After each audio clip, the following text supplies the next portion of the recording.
Hello mga katimbang. Ayan, gagawa tayo ngayon ng ating dumpling wrap from scratch. Ayan, nag-umpisa nga ako maligay ng plain flour, maligamgam na water, asin, dahil 384 grams or basta kulang-kulang na 400 grams ang ating flour. Kaya konting asin lang. At saka, hindi tayo naglagay ng oil dahil umiiwas ako sa oil. And then, yung paglalagay natin ng water ay sa tamang pakiramdam lamang. Dahil sana na tayo gumawa. So, hindi na talaga ako gumagamit ng mga measuring utensils. Ayan, katapos niyan, ay kailangan lang nating maitabi.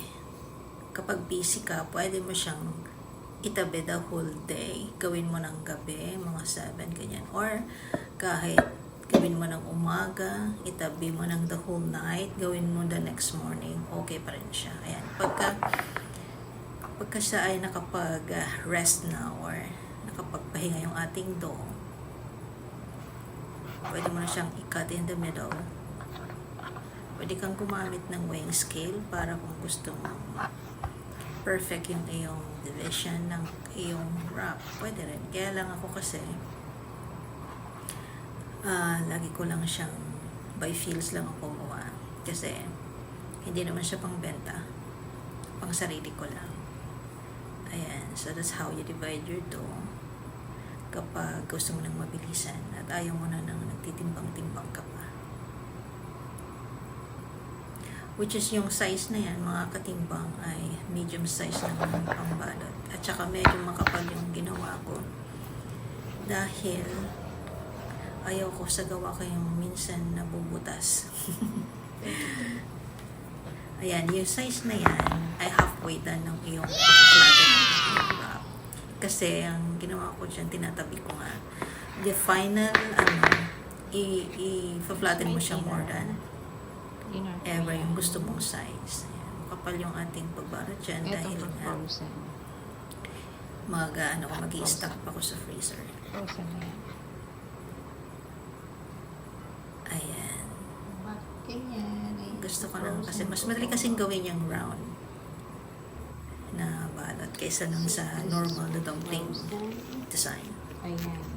It's 2, 4, 6, 8, 10. Para siyang mini siopaw. Bakit 13, 4, 6, 8, 10? Ang kaibahan natin mini siopaw na wrap, hindi tayo naglalagay ng baking powder or ng leavened.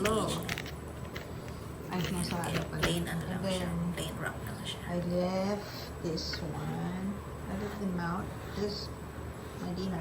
Water, flour, and salt lamang po This for freezer. ang ating So, I have Flour. fun and I have something to eat. Very organic. kung gusto niyo naman minsan When I say maglagay ng organic, konting I mean- kicks, lagyan niyo ng white pepper, Hindi ground naman white sauce. pepper. Kasi mabango siya. Hindi medyo Hindi maanghang came siya. from any Pagka niluluto niyo mabango yung mas bango. Right. Kumbaga. Ayan, sa pagluluto Oliver. ng chewy dumpling, Oliver. hindi siya Did you boiled, get this hindi right? siya steam. Ganito siya ka-easy. Nilagay ka ng oil, papainitin mo. And let me put my... Medyo lulutuin mo siya ng konti Niluluto sa ko muna kanyang yung puwet. bottom niya. Nang sa ganun maging sturdy yung kanyang base. Pagka medyo slightly brown na siya, saka mo siya bubuhusan ng hot water. And then, Pwede rin ng water temperature. I-shape up mo yung gusto tapos mong lalagyan shape sa siya pan. ng- Kung gusto mo Gusto siyang mo ng tabi-tabi, konti para para maging minsan mo sturdy siya yung may kanyang scoop. Okay bottom. yan. sturdy ka pa talaga. Kasi ganun ginagawa sa restaurant. Yan. Naglalagay sila in row na perfectly As dikit-dikit. much as possible kung meron kayong starch. Yung extra flour niyan, Like yun yung nagsisilbing cornstarch, kanyang design dun sa kanyang bottom. Yun ang ilalagay mo instead Nagiging of crispy. Yun kasi yung art na ginagawa Nagiging nila crispy sa kasi mga siya. restaurant, sa yung sa gagawin mga ng art. street Gusto foods. nyo nang maarte-arte dun sa gilid-gilid after na maluto siya. Ayun yung art na ginagawa ng Chinese. measurement nga ng na-advise nila ng mga But I don't wanna gumagawa talaga nito. something kasi Mga expert. sarili ko lang. Maglalagay ko ng isang kutsarang So yung cornstarch. gagawin niyo pag nalito Tapioca starch, any starchy agent Sa bottom lagyan na natin. na pwede mong ilagay Tapos is at saka oil siya. and then water. Kasi ang method ng gusto mo din steady yung pinapakam. Tapos may steam siya, maluluto siya. And pagka hinako mo na siya at ipa-platter mo siya, upside down ang pagpa-platter. Kasi ang subject doon, ipapakita mo yung crispiness ng iyong dumpling. Yung chewy dumpling. Yeah. Tapos lagyan natin siya ng Ako naman dyan, kasi nag-iisa lang ako. Iniluluto kong yan, 2 beses kong kinakain. water. Pag magluto na ako ng tanghali, yung half kakain ko talaga. Kasi ako na lang itong nandito na kumakain sila. So, talagang minimal lang yung consumption lang. So ito na natin lumalapan tayo.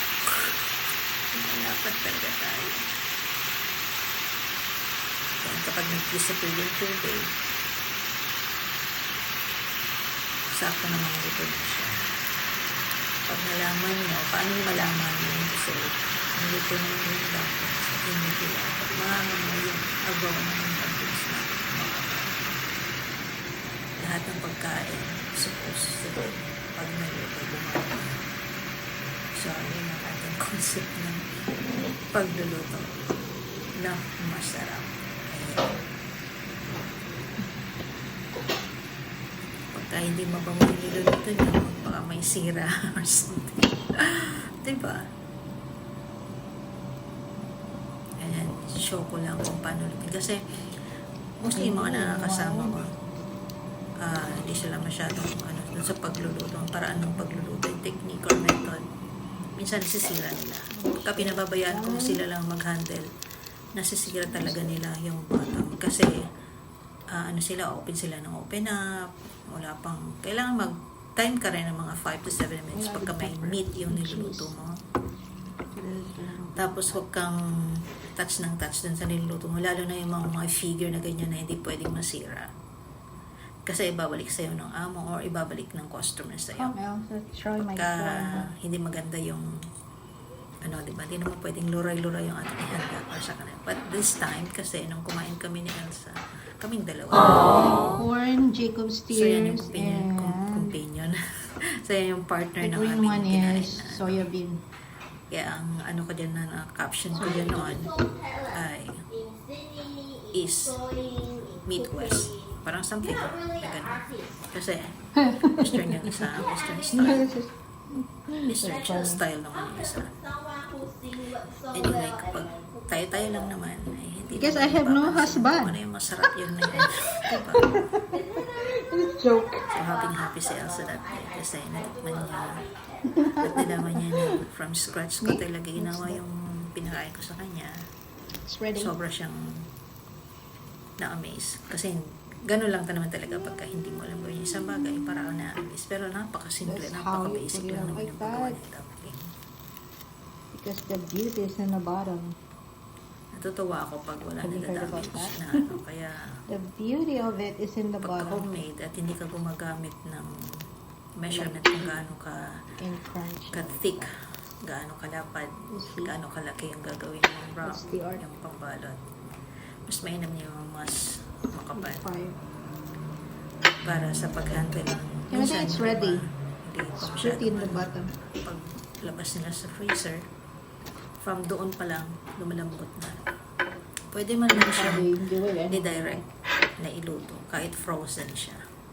If you want Mas more. maganda nga hindi mo siya nadadamage. Kaysa na magto-toad out ka pa, ilalagay mo sa fridge. And then iluluto mo ng umaga, tapos iluluto mo ng tanghali. Madadamage mo sa pag-handle yung shape ng iyong dumpling. Dito naman last part ng aking dumpling. Gusto ko siyang lutuin ng mabilis, kaya flinatin ako siya. Flinatin daw, hindi flinatin ako. So, ni-flinat ko pa siya ng konti. Press it really to the maximum level na yan.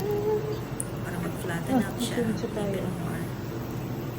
Para mas natin yung luto. Kasi puro ganyan na lang yung kain ko one time, ano lang kayo, nagtag ako ng 7 minutes. gulay, Medium fry. string beans, para ito na yung in one ko.